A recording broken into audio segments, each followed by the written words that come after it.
안녕하세요. 1월 10일 금요일 마이드라에 오신 여러분들을 환영하고 축복합니다.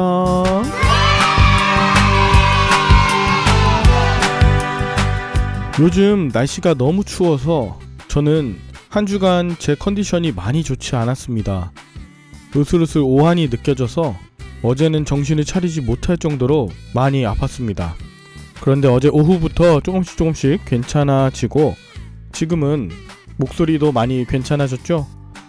지난 연말부터 연초까지 일에 있어서 뒤로 미루지 않고 미리미리 계획하다 보니 저를 돌보는 시간이 많이 부족했던 것 같아요. 여러분, 그 누군가를 살피고 돌아보는 것 너무 중요한데 그 중에서 미처 돌보지 못한 여러분 자신을 한번 돌아보시면 좋겠어요. 그때 더 큰 발전과 회복이 있게 될 줄 믿습니다. 오늘 날씨가 많이 춥지만 여러분들에게 주시는 하나님의 말씀으로 가슴이 따뜻해지고 또 누군가를 품어 살릴 수 있는 복된 하루 되시길 바라는 마음 담아 오늘의 마이드라를 힘차게 시작해 보도록 하겠습니다.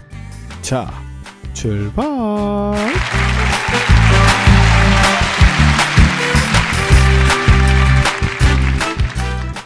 오늘은 욥기 37장을 묵상합니다. 엘리후는 폭풍우나 비바람 같은 자연현상을 통해 드러나는 하나님의 위대함과 능력을 찬양합니다. 그리고 욥에게 하나님이 창조하신 이 오묘한 일들을 다 생각해 보라고 하면서 하나님만이 대답할 수 있는 질문들을 던져요. 결국 엘리후가 하고 싶었던 말은 네가 대답할 수 없는 하나님의 영역에 대해서 겸손하게 수긍하고 어서 회개하라는 자신의 말을 전하고 싶었던 것입니다. 자, 하나하나 좀 살펴보면요. 본문 1절부터 폭풍으로 말미암아 나의 마음이 떨리고 그 자리에서 흔들렸다. 그러면서 2절 하나님의 음성 곧 그의 입에서 나오는 소리를 똑똑하게 들으라 합니다. 또한 3절에 그 소리를 천하에 펼치시며 번갯불을 땅끝까지 이르게 하신다. 천둥과 번개처럼 엄청난 소리와 번쩍이는 빛에 압도되어 공포를 느끼고 부들부들 떨게 되는 장면을 묘사하고 있습니다. 4절 그 후에 음성을 발하시며 그의 위험찬 소리로 천둥을 치시며 그 음성이 들릴 때에 번개를 멈추게 아니하시느니라. 이처럼 하나님께서는 크고 놀라운 음성을 내시며 우리가 헤아릴 수 없는 신기한 일들을 행하십니다. 그뿐 아니라 6절에 눈을 땅에 내리게 하시고 적은 비와 큰 비도 내리게 하십니다. 그래서 7절에 그가 모든 사람에게 표를 주셔 모든 사람이 그가 지으신 것을 알게 되고 8절 짐승들은 굴로 들어가 그 속에서 눈과 비를 피하죠.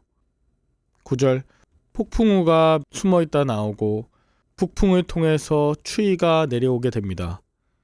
하나님의 입김이 얼음을 얼게 하고 넓은 바다까지도 꽁꽁 얼려버리죠. 11절 또한 그는 구름에 습기를 실으셔서 그의 번개로 구름을 흩으십니다. 12절 그는 감싸고 도시며 그의 할 일을 하시는데 사람을 벌하실 때에도 비를 내리시며 사람에게 은총을 베푸실 때에도 비를 내리신다는 것입니다. 그러면서 엘리후가 이야기하고 싶은 건 이것을 듣고 가만히 서서 하나님의 오묘한 일을 깨달으라. 즉 가만히 서서 하나님을 생각하라는 것입니다. 자, 여러분, 이렇게 엄청난 천둥과 또 번쩍이는 번개에 압도된 사람들은 부들부들 떨리게 마련이고 또 눈과 비가 올 땐 동물들은 자신의 처소에서 자기를 보호합니다. 엘리후는 천둥과 번개가 하나님의 음성이라고 말하고요. 또 이렇게 폭풍우 가운데 말씀하실 때 그 음성에 귀 기울여야 한다고 말하는 것입니다. 하나님의 입에서 나오시는 입김으로 북풍을 불게 하시고 얼음을 얼게 하시며 또 남풍을 보내서 봄이 오게 하십니다.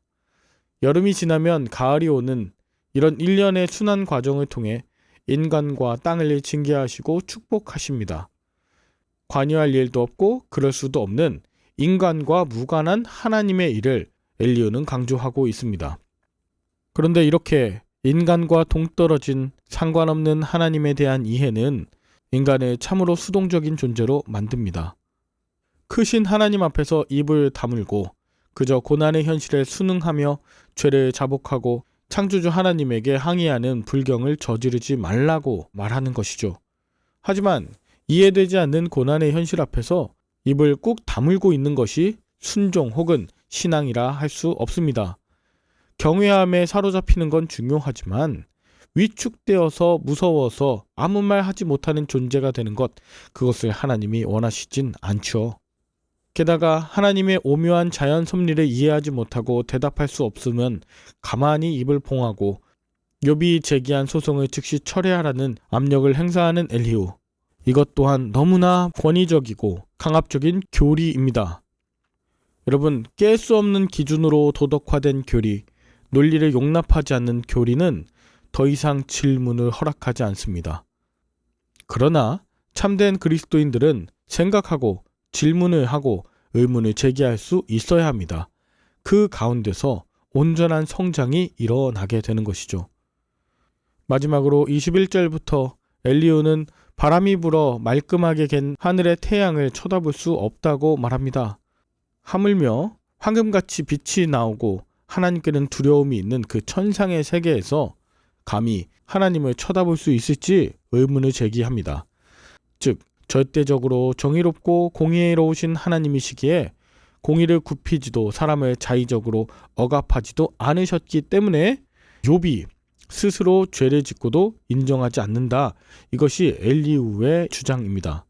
그러나 여러분, 우리가 믿는 하나님은 자기 백성의 원망과 호소마저 들으시는 분이시지 인간의 현실에서 멀리 동떨어진 분이 아니시지 않습니까? 그렇습니다. 성경의 하나님은 저 멀리 절대적 타자로 존재하는 분이 아니십니다. 인간의 현실 가운데 도덕적 잣대와 공의로운 판단 기준만을 들이미시면서 사람을 심판하는 분도 아니십니다. 하나님은 자기 백성과의 인격적 관계 속에서 친밀한 교제를 이루기 원하시며 우리의 아픈 현실을 긍휼히 여기시는 분이십니다. 그러므로 엘리후가 하나님의 크심에 대해 강조하면서 가만히 있어라, 또 말하지 말아라, 하나님을 바라보지 말아라 하는 것에 수긍하지 마십시오. 우리는 가만히 있지 말고 생각하고 질문하며 토로하고 호소하는 그런 그리스도인이 되어야 합니다. 인간과 상관없는 자연 속의 하나님, 너무 멀리 계신 하나님을 교리적으로 받아들이며 똑같은 종교인이 되시지 마십시오. 하나님은 그 어떤 상황 중에도 저와 여러분들과 함께 하시며 이제 곧 말씀하실 우리의 창조주이심을 기억하시길 바랍니다. 함께 기도하겠습니다. 하나님 아버지, 고난을 만나 우리는 속이 뒤틀리고 흔들릴 때가 많습니다.